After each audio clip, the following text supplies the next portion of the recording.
अच्छा हुआ हमने ये तावीज पहनी हुई है। उस नागिन की आंखों में हमारी तस्वीर नहीं आ पाएगी।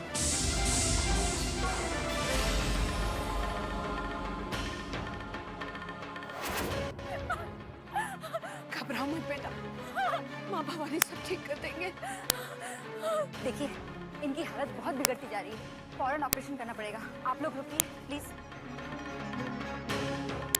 आज तक तो अर्चना की तबीयत बिल्कुल ठीक थी, फिर अचानक कहीं ये रुद्र और विष्णु के तक्षक बन जाने का नतीजा तो नहीं?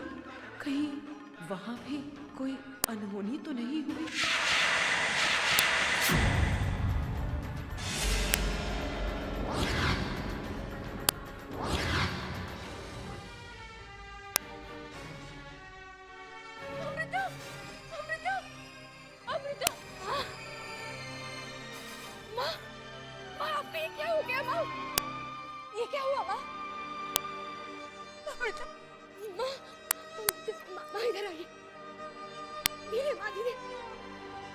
माँ बताइए तो क्या हुआ है? पिताजी कहाँ है? माँ जवाब दीजिए। माँ पिताजी कहाँ है? उन्होंने तेरे पिताजी को मार डाला, मार डाला तेरे पिताजी को। नहीं, ये नहीं हो सकता, ये नहीं हो सकता। माँ कौन थे वो लोग? माँ बताइए वो लोग कौन थे? किसने ये किया है? शहरी इंसानों ने उन्हें ना सिर्फ तेरे पिताजी को मारा बल्कि उनका शरीर भी जला दिया। मैं उनसे बदला लेने गई थी अमृता, लेकिन उन्होंने मेरी ये हालत कर दी। माँ एक बार बता दीजिए, एक बार बता दीजिए कि आखिर वो लोग हैं कौन? उनकी छवि मेरी आंखों में है।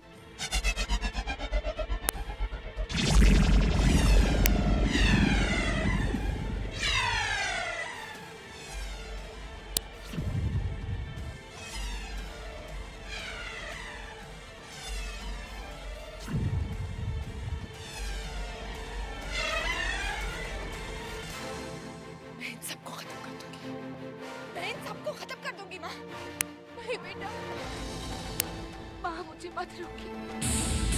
इन्होंने आपका पिताजी का ये हाल किया है ना माँ, उन्हें जीने का कोई हक नहीं है।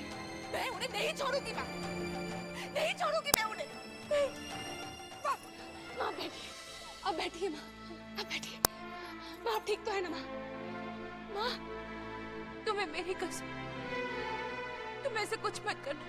माँ अमृता अभी सही वक्त नहीं आया और मैं भी तुम्हें छोड़कर जा रही हूँ, लेकिन जब सही वक्त आएगा तो तुम हमारी मौत का बदला लेना और पवित्र मणि भी हासिल करना। हाँ माँ, माँ, माँ मेरे पास वक्त बहुत कम, तुम मेरी बात ध्यान से सुनो। तुम्हारे पास अभी सारी शक्तियां नहीं है, तुम्हें वो सब शक्तियां हासिल करनी होगी और उसके लिए तुम्हें इंतजार करना होगा। तुम्हें अपने दर्द को अपनी ताकत बनानी होगी। तुम्हें वो मणि हासिल करनी है और उसके लिए तुम्हें इंसानों की दुनिया में जाना होगा। मणि हासिल करनी होगी बेटा। उन्होंने तेरे बाबा के शरीर को तो जला दिया, लेकिन मणि की मदद से मैं जिंदा हो सकती हूँ। बेटा तू मेरे शरीर को संभाल कर रखना। हाँ माँ, अमावस की काली रात की रोशनी में मैं जिंदा हो सकती हूँ। मणि को मेरे शरीर से छुआना, मैं जिंदा हो जाऊंगी बेटा। मैं तेरे पास आ जाऊंगी। माँ मुझे छोड़कर मत जाइए मामा। तुम्हें उन दुष्टों को उनके गुनाहों की सजा देनी होगी। हाँ माँ, हमारी मौत का बदला तुम्हें लेना होगा। मैं तुम्हें वचन देती हूँ माँ, मैं उन लोगों को नहीं छोड़ूंगी। उन्हें मैं खत्म कर दूंगी, हर हाल पर, हर कीमत पर। माँ वचन निभाना बेटा, वचन निभा। हाँ माँ। बेटा बेटा माँ हाँ माँ, मैं वचन निभाऊंगी माँ। माँ, माँ, माँ। मुझे अकेला छोड़ के मत जाइए।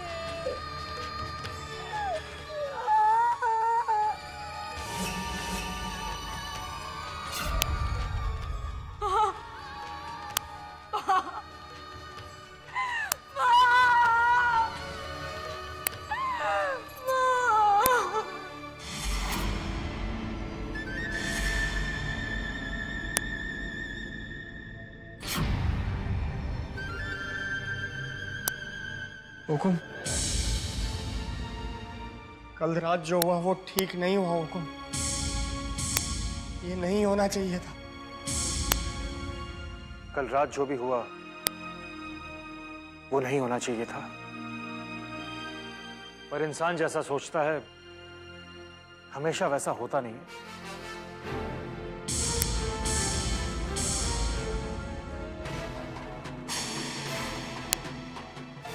होश में आओ!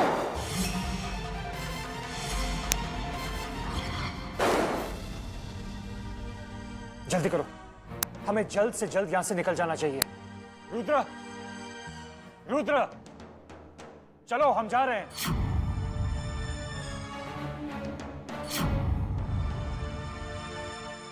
कैसे चले भाई साहब? हम यहाँ खाली हाथ लौटने के लिए यहाँ नहीं आए थे। हमें एक बार फिर जाकर तलाश करना चाहिए। शायद कोई सुराग हाथ लग जाए। हमें जाना ही होगा।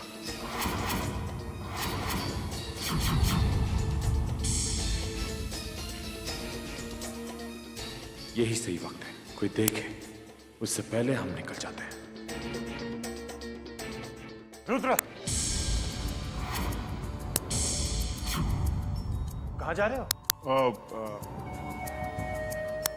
अब कहीं नहीं जाओगे तुम।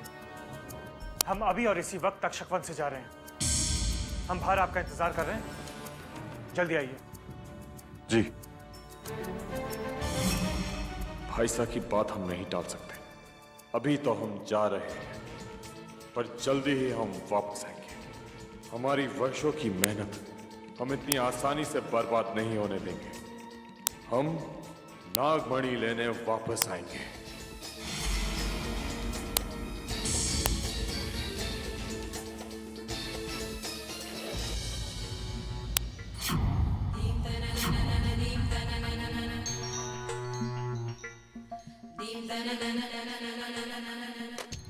क्या हुआ? फोन लगा? लगता है रेस्ट हाउस का फोन अभी तक ठीक नहीं हुआ है। इन लड़कों में जरा सी भी अक्ल नहीं कि कहीं से फोन कर दे और खैर खबर ही दे दे। वहाँ जंगल में फोन कहाँ होगा मासा? ऐसे जंगल में जाने की जरूरत ही क्या थी, वो भी ऐसे वक्त में जब अर्चना की। अब हम यहाँ बहू की फिक्र करें या इनकी चिंता करें? हमारे लाख मना करने पर भी वो तक्षक बन गए। बड़ी मनमानी करने लगे हैं। आने दो, अच्छी तरह खबर लेके। मासा आप गुस्सा मत कीजिए, वरना आपका ब्लड प्रेशर बढ़ जाएगा। अब गुस्सा करके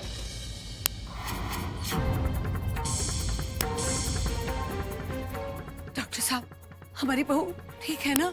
जी नहीं, उनकी हालत तो बिगड़ती जा रही है।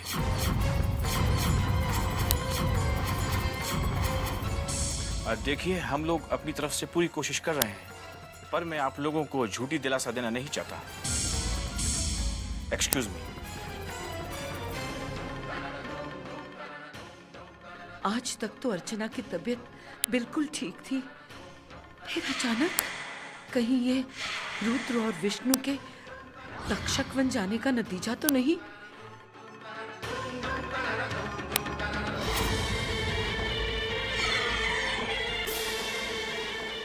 मैं नागमणि हासिल करूंगी माँ, मैं नागमणि हासिल करूंगी। अगर इसके लिए मुझे इंसानों की दुनिया में भी जाना पड़ा ना, मैं जाऊंगी। मैं उन्हें बताऊंगी कि एक नागिन का बदला क्या होता है। उन्हें ढूंढने के लिए मैं आकाश पाताल एक कर दूंगी माँ। छुपने के लिए उन्हें तीनों लोग कम पड़ जाएंगे माँ।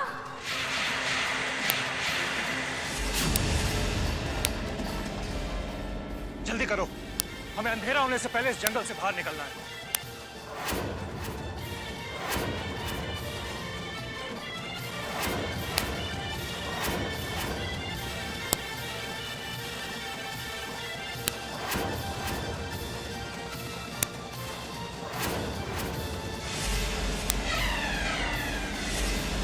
यहाँ से कोई जिंदा नहीं जाएगा।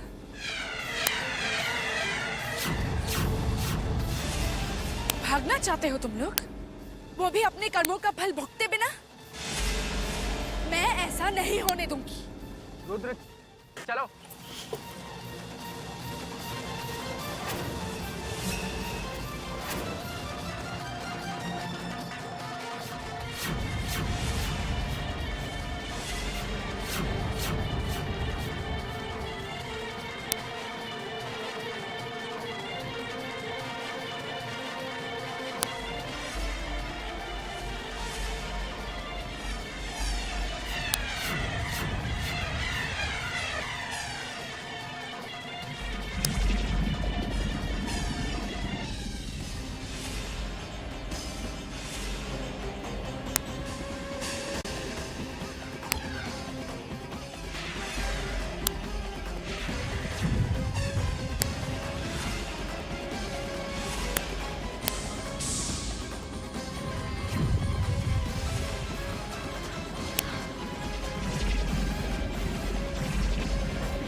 अमृता, रुक जाओ।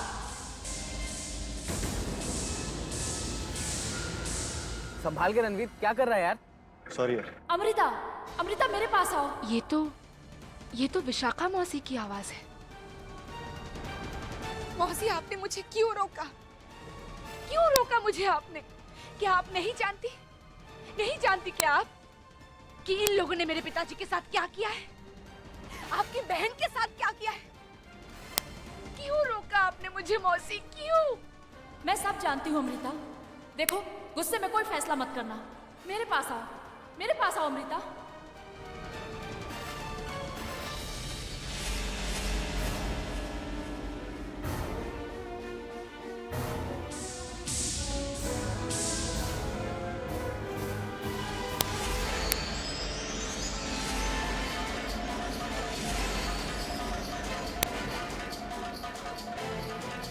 विशाखा मौसी, आपने मुझे क्यों रोका? विशाखा मौसी, क्यों रोका आपने मुझे? मैं आज ही उन सबको खत्म कर देती और वो मणि हासिल कर लेती और माँ को दिया हुआ वचन भी पूरा कर लेती। मैं तुम अपनी माँ को दिया हुआ वचन जरूर पूरा करोगी। इन सभी का अंत भी निश्चित है, लेकिन ये सही वक्त नहीं है। तुम्हें इंतजार करना होगा और तुम अभी इतनी ताकतवर भी नहीं हो कि उनका मुकाबला कर सको। और फिर उनके पास नागमणि की शक्ति भी है, वो तुम्हें कभी भी मार सकते हैं। अभी तुम इंतजार करो, अपनी शक्ति जुटाओ और अपनी सब शक्ति विद्या को और ताकतवर बनाओ, ताकि समय आने पर तुम उनका मुकाबला कर सको। मैं आज भी उन सबको खत्म कर सकती थी। नहीं मेरी बच्ची, नहीं। ये संभव होता यदि मैं तुम्हारे साथ होती, लेकिन मैं क्या करूं? मैं श्रापित हूं। मैं आधी पत्थर और आधी इंसान हूं। मैं तो यहां से हिल भी नहीं सकती। मैं चाहकर भी तुम्हारी मदद नहीं कर सकती। इसलिए ये इंतकाम तुम्हें ही पूरा करना होगा, लेकिन अभी नहीं। समय आने पर मैं तुम्हें बताऊंगी कि कब, कहां और कैसे जाना है। तब तक तुम्हें इंतजार करना होगा, सिर्फ इंतजार।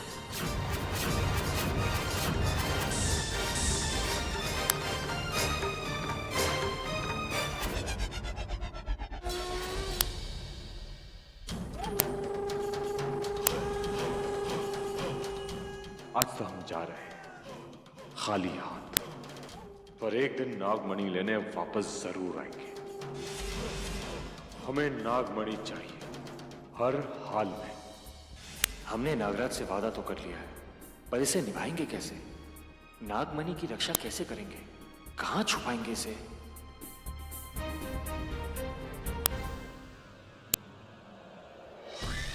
क्या तूने इतना अच्छा अवसर खो दिया?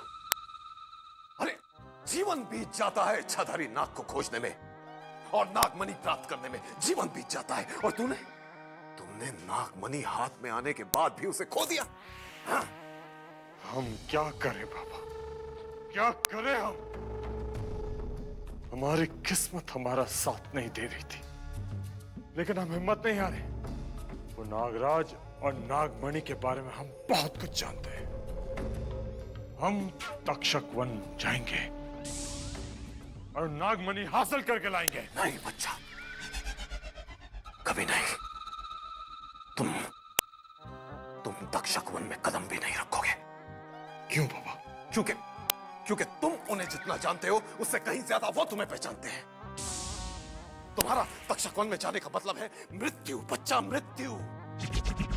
और ये मत भूलो कि नागों पर महाकाल की कृपा दृष्टि होती है। लेकिन बाबा, कोई तो तरीका होगा, कोई तावीज, कोई कवच, कोई मंत्र, कुछ भी नहीं है बच्चा, कोई तरीका नहीं है। नागिन को इतना कमजोर मत समझो। एक तो वो कमजोर नहीं होती, और अगर उसके दिल में किसी के लिए बदले की भावना जाग जाए तो उससे खतरनाक कोई नहीं होता। फिर हमें क्या करना होगा बाबा? प्रतीक्षा। कितनी? 15 साल। लेकिन इन 15 सालों में तुम्हें बहुत चौकन्ना रहना पड़ेगा। हाँ, हमारे दिए हुए इस तावीज को कभी अपने गले से अलग मत करना बच्चा। एक बार ये नाग चक्र खत्म हो जाए, फिर वो नागिन तुम्हारा कुछ भी अशुभ नहीं कर पाएगी। उसके पश्चात हम तुम्हें कुछ अद्भुत शक्तियां देंगे। तब तुम तक्षक वन जाना और नागमणि को हासिल कर लेना। 15 साल तो क्या, हम 15 जन्म तक उसका इंतजार करने को तैयार हैं, क्योंकि अब मणि को पाना हमारा सपना ही नहीं बल्कि हमारी जिद बन चुकी है। हम मणि को हासिल करके रहेंगे।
विशाखा मौसी ने मुझे यही आने के लिए कहा था। उन्होंने कहा था कि कुछ वक्त मुझे यहाँ पे बच्ची बनकर रहना होगा, ताकि किसी को मेरे ऊपर शक ना हो और कोई ये जान ना पाए कि मैं नागिन हूँ।